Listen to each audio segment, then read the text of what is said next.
来消息来看，台湾科博科技公司的原营厂，伫8月7日就要关门哦，要注册259个员工。也毋过伫7月28才通知员工，工会今仔是去劳动部澄清，因讲员工会当除了注册费，会当过来争取补偿金哦。劳动部是表示讲，这个工厂明明有趁钱，嘛毋知讲为虾米要关门，会来协助劳资双方协商。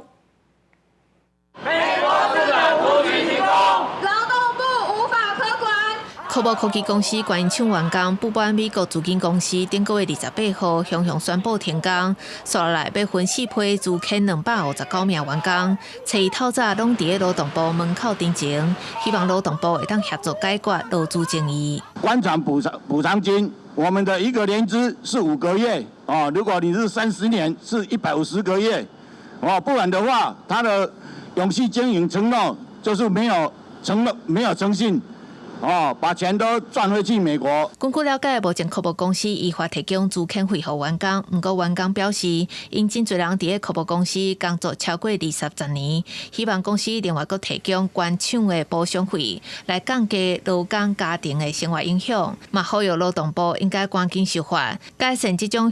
大量辞掉员工的情形，降低劳工的冲击。佮加上台美进前签署贸易协定，应该紧来启动，加强对台美劳工工作权的保障。都已经签订好了，是不是这个协议可以立即来启用，保护我们现在的科目工会的劳工？公司其实是有。